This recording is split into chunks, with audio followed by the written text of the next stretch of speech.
સ્વાગત છે મિત્રો તમારું બધાનું આપણા શેર આ પ્લેટફોર્મ ફોરેસ્ટવાલા યુટ્યુબ ચેનલના એક નવા વિડીયોમાં। તો આજે મિત્રો વાત કરવાના છે કે આગામી 15/6/2025ના દિવસે જે લેખિત પરીક્ષા છે તે યોજાવાની છે, તે માટે કેટલા ઉમેદવારો છે તે પરીક્ષામાં ભાગ લેશે અને કેટલા કેન્દ્રો ઉપર છે તે ઉમેદવારોને પરીક્ષા આપવાની છે અને રહેવા જમવાની સુવિધા અને હરસંઘવી દ્વારા જે બસ સુવિધા કરવામાં આવેલી છે તેની સંપૂર્ણ માહિતી મેળવશું અને આગામી જે બીજા ચેપ્ટરની જે ઓગસ્ટ મહિનામાં ભરતી આવવાની છે તેની પણ અપડેટની વાત કરીશું। તો વિડીયોના અંત સુધી બનાવી રહેજો।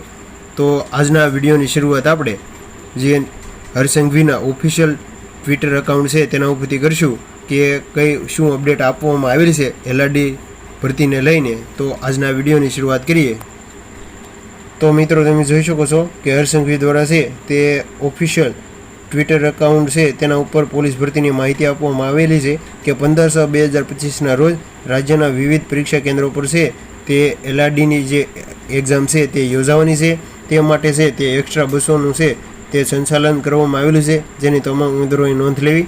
ગુજરાત પોલીસ ભરતી બોર્ડ દ્વારા આગામી સમય જે આપ સૌને ખ્યાલ હશે કે 15/6/2025ના રોજ છે તે લેખિત પરીક્ષા યોજાવાની છે। લેખિત પરીક્ષા સમયની વાત કરીએ તો સવારે 9:30 થી 12:30 વાગ્યા સુધી છે જે તમામ ઉમેદવારો છે તે આ ભરતીમાં પરીક્ષા આપવાની રહેશે। ત્યાર પછી રિપોર્ટર પોલીસ ભરતીની જે તમામ માહિતી કોલ લેટરની છે તે આગામી આપણી ચેનલ ઉપર તમને મળી જશે।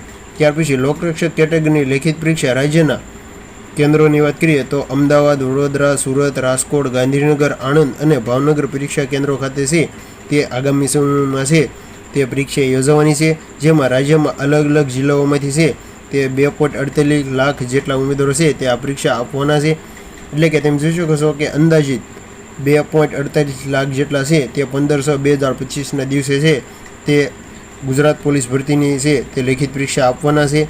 ત્યાર પછી આ સંદર્ભે ગુજરાત રાજ્ય માર્ગ વ્યવહાર દ્વારા જે ઉમેદવારો છે તે પોતાના વતન નજીક ડેપો ખાતે છે તે પરીક્ષા કેન્દ્રો સુધી પોગી રહે તે માટે જવા આવવા માટે છે તે જરૂરી મુજબ છે તે આયોજન કરેલું છે। તો તમે જોઈ શકો છો કે 14/6/2025 થી 15/6/2025 એટલે કે 2 દિવસ છે તે એક્સ્ટ્રા બસોનું છે તે આયોજન કરવામાં આવેલું છે, તો ઉમેદવારોએ તેનો લાભ લેવો। ત્યાર પછી ઉમેદવારો ઘસારાને ધ્યાને લઈ નિગમ દ્વારા છે તે એડવાન્સ એક્સ્ટ્રા બસ સર્વિસનું ઓનલાઈન ટિકિટ છે તે પણ બહાર પાડવામાં આવેલું છે।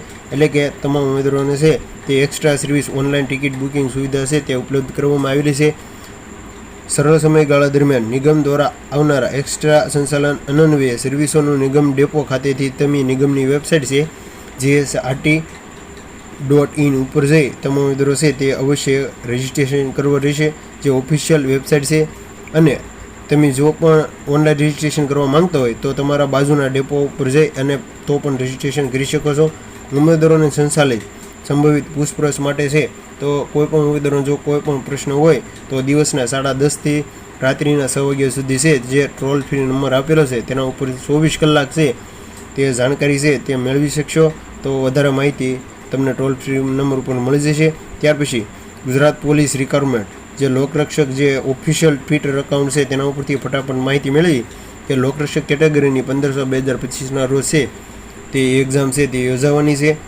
7/6/2025ના રોજ 1 વાગ્યે છે જે તમામ ઉમેદવારો કોલ લેટર ડાઉનલોડ કરી લીધા છે અને હજી સુધી જો કોઈ પણ ઉમેદવારોને કોલ લેટર છે તે ડાઉનલોડ ન કર્યા હોય તો ojsgujarat.in જે વેબસાઇટ ઉપર જઈ કોલ લેટર ડાઉનલોડ કરી લેજો। તો આપણી ચેનલ ઉપર તમને કોલ લેટર છે તેની લગતી તમામ માહિતી મળી રહેશે અને લેખિત પરીક્ષા સમયે કઈ કઈ બાબતનું ધ્યાન રાખવું જે અગત્યની સૂચના આપવામાં આવેલી છે તેની સંપૂર્ણ માહિતી તમને વિડીયો મળી જશે। તો આજના વિડીયો જો સારો લાગ્યો હોય તો તમારા મિત્રોને શેર કરજો અને આપણી ચેનલ ફોરેસ્ટવાલા યુટ્યુબ ચેનલ દ્વારા સરકારી ભરતીની તમામ માહિતી મેળવવા માટે ચેનલને સબસ્ક્રાઈબ કરો અને વિડીયોને લાઇક કરો। તો મળીએ એક નવો વિડીયો સાથે, ત્યાં સુધી બન્યા રહેજો।